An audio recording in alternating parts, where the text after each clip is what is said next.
Daffy, you have been chosen for a vitally important task. Oh, shit.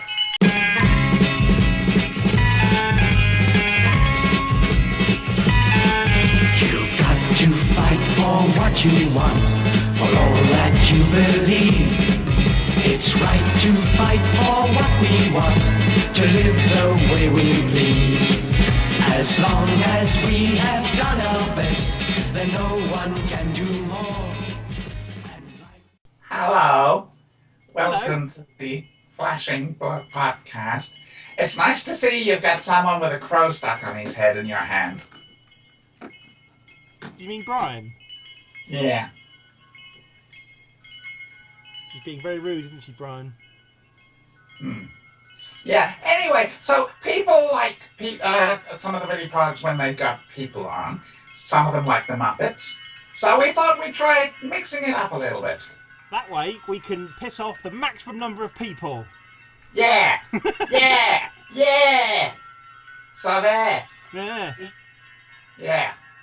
Sorry, what was that, Brian? Oh, too bad. You didn't speak in time. So why are you dressed up like the White Guardian, Dr. Mr. Sinister, sir? Well, you know, it's just...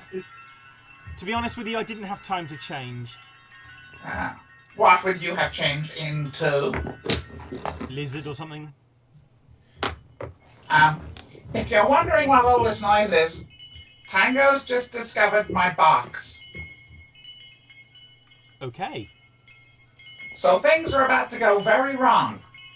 What's in the box? Soon, Tango. Open the box! I want the money.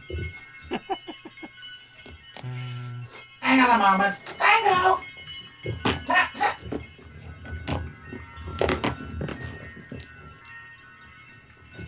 He's gone in. Yes, I know he's gone in. Get him out. Tango!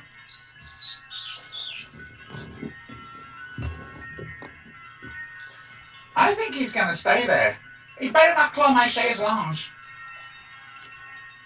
So, anyway, 100% less Matthew Broderick. Indeed. Up from the depths, 30 stories high, breathing fire, his head in the sky. Godzilla, Godzilla, Godzilla, and Godzilla.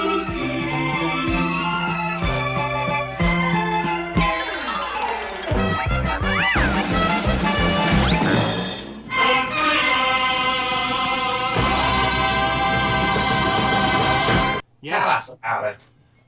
Well, so, I went to see Godzilla on the day it was released, and it was very, very good.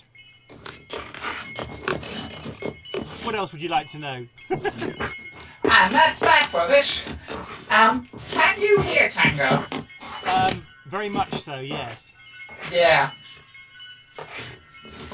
Excuse us, there will now be a little break in transmission.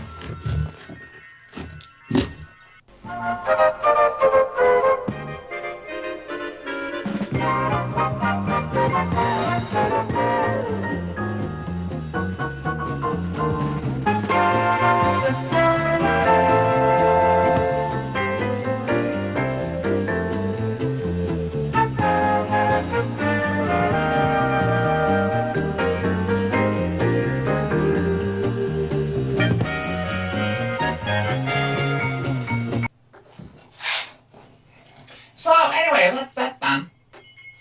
It was so sad. What can I say? What have you done with Brian? He's gone to the shop. Okay. So anyway, you went to go and see a movie. Yeah, I went to see Godzilla, which opens up. The credit sequence is actually quite cool. I know that sounds really dull, but they've kind of got like bits of text are kind of very rapidly redacted every time someone's name comes up, so it's quite well done. Because the history is that this film starts off with a couple of scientists in the Philippines where essentially what is a gigantic skeleton has been found under the ground. Which is odd, really, because they've just discovered a whole new titanosaur. Indeed, yeah, absolutely, largest dinosaur ever. Anyway, the action quickly moves to Japan, where Bryan Cranston, fresh from his Heisenberg, operation, I'm a bit uncertain about that one. he's essentially there's a nuclear meltdown happening at a Japanese reactor, and too soon? It's quite tastefully handled, although I would say later on in the film there is a tidal wave. Anyway, so essentially this nuclear plant goes into meltdown, and the main part of the film picks up a number of years later, where this same scientist chappie, Bryan Cranston, is trying to get back into what is now a quarantine zone, where he finds... Did he leave a load of crystal meth there? Absolutely. Where he finds that the radiation has all gone. No! And there's something being grown in the remains of the nuclear plant by a bunch of humans. And I'm not going to say anymore. Suffice it to say that Godzilla appears on the scene at some point, and he's Godzuki? No, there's no Godzuki, thankfully, but there are two other monsters. And what begins as essentially you think it's just like a monster movie, you end up with a kind of triple bill, and most of San Francisco gets totally destroyed. Think Man of Steel. Think of the destruction at the end of Man of Steel, and you'd be pretty close to the destruction in Godzilla. Slight problem. Yep. I thought Man of Steel was a pile of poo. No, I'm merely comparing the sort of levels of destruction. I actually found this film was really good. And I have but you like destruction. I've been told all about you. Actually, a friend of mine, I might even include it if I can get permission, has done a T-shirt design of what Godzilla does on his day off. Right. And he's got a Lego Tokyo set which he's building. All I would say is the final battle scenes between Godzilla and these other monsters are epic. Mothra! And the Godzilla's killing kind of killer move at the end, it just blows you away. Is a man in a rubber suit doing a high kick? No, it's the best use of one of Godzilla's powers that I've ever seen. That's all I'm going to say. So, do you recommend this film? I would recommend it. In fact, my daughter wants to go and see it, and it's a 12A, and there's no kind of swearing or stuff, and there's lots of violence, but you don't see any blood because it's all buildings and stuff being blown up. So I'm probably going to take her next week. What, to where all the buildings are? Yeah, so she can destroy them. Ship off the old block.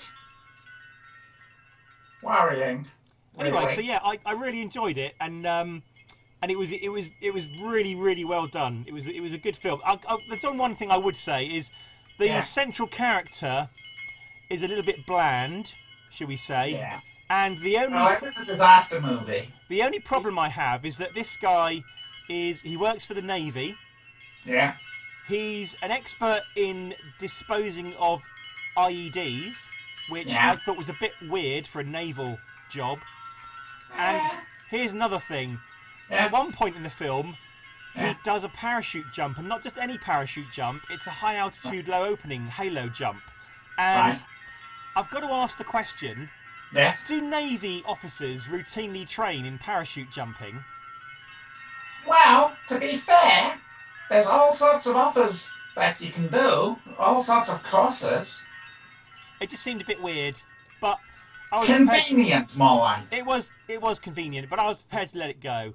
But yeah, this was really good film, and what starts off with the film starts off with a montage of kind of previous efforts to destroy Godzilla. Suffice it to say, at the end of the film, things are not quite so clear cut. When you say previous efforts to destroy Godzilla, do you mean from other movies? No, the history of this movie is that all the atomic tests in the Pacific in the 1950s were not tests. Oh. They were trying to kill him. All right, I getcha. And So didn't lots succeed. of footage of nuclear explosions. Lots and lots of footage of nuclear explosions, yeah. So you are happy. Double thumbs up from me, basically. Yeah, I saw that sort of national anthem video. Yeah. That was disturbing. Why? It shows the inner workings of your brain. Good. Oh dear.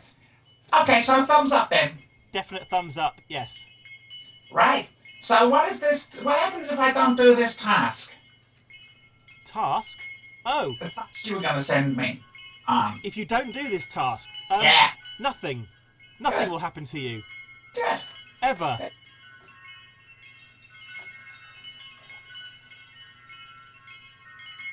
Oh, shit.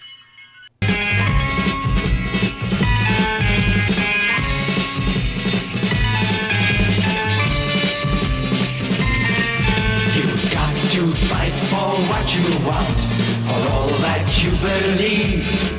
It's right to fight for what we want, to live the way we please.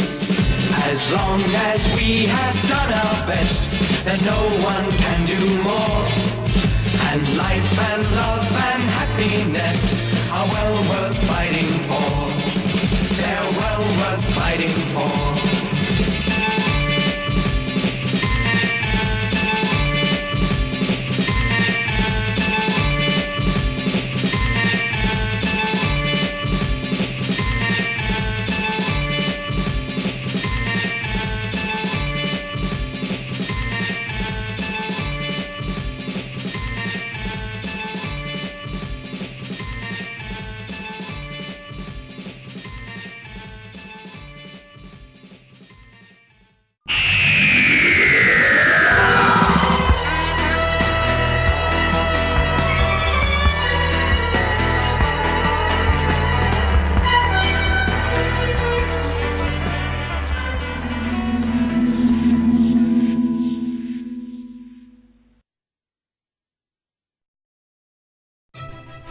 The opening story of series 341 in the year 2337 was entitled Insects of Insanity. This two-part adventure saw the Doctor and Millicent attempting to stop off for a nice picnic on the planet Scarnelius, only to find themselves pursued back to the TARDIS by the gigantic psychopathic dimension-hopping electric blue stinging wasps of Vicissitude 3. In retrospect, opening sandwiches on a planet almost totally covered in natural honey pumped from the core, and a known attraction for spacefaring insectoid life forms from all over the galaxy, would undoubtedly be considered a very bad idea. The episode scored remarkably high, relatively speaking anyway, in the BBC's assessment of audience appreciation scores, which was surprising given the addition of a canned laughter track over the chase scenes and the excessive use of Benny Hill-style incidental music as the TARDIS crew attempted to evade being stung to pieces.